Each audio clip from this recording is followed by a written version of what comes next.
Hi, I'm Edeline, a PhD student in quantum biology and an experimental biologist, albeit one without a lab at the moment. Like most people, I'm responsibly staying at home, and so this means that my research has had to be adapted to something that can be done without a lab. This is no small feat. Unfortunately, this does not look like anything out of Breaking Bad. I have not converted my garage into an illicit drug lab. Well, not for sanctioned research, anyways. But we're coming into month 2 and maybe a bit of experimental research, and the closest I've come to working with microorganisms has probably been the yeast that I've made my bread with. So, it's all going well. I've had to resort to observing the people around me instead.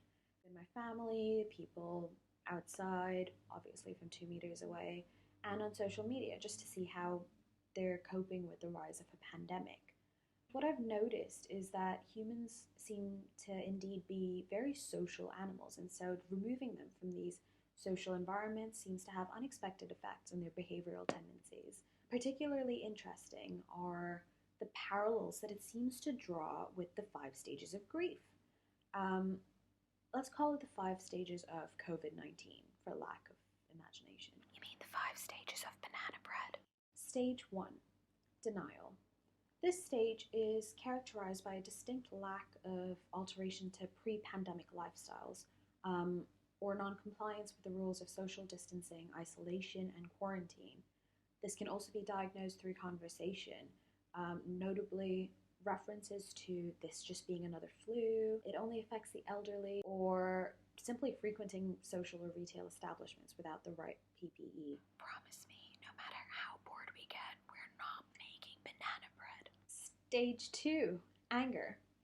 For those that are successfully through the first stage with minimal resistance, anger can be a particularly long period of emotional distress. In this stage, it is possible to be aware of the fact that it is beyond the control of any one individual, but this realization, rather than making things better, can often exacerbate the feelings of anger and feeling trapped in one's own home. Ask them why they won't stay at home, and also, what is the obsession with banana bread?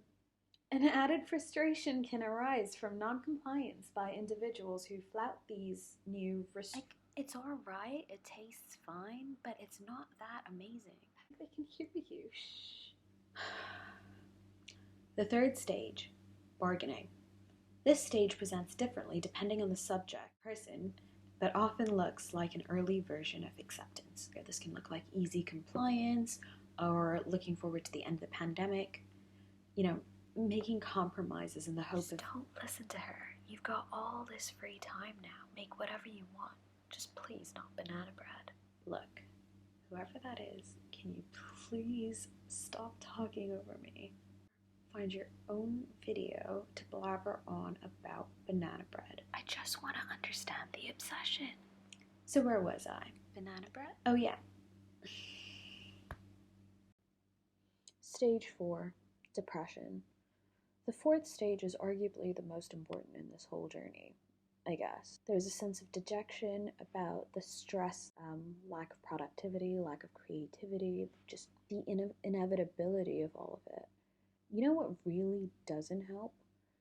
Either getting refunds or even worse, not getting refunds for all of the travel plans that you were looking forward to. I can't be bothered to bake the cookie dough. Can I just eat it like this? Yeah, actually, can you save some for me? Stage 5, acceptance. I don't really know what this looks like. I'm going to be honest with you, I don't think I'm there yet. At this point, I think I've just ripped off the 5 stages of grief. If you know what comes next, let me know, because I probably need to move on from here. So, do you want to make some banana bread and see what all the fuss is about? That sounds like a good idea. Yeah, so I'm gonna go make some banana bread. Stay home, stay safe, and goodbye.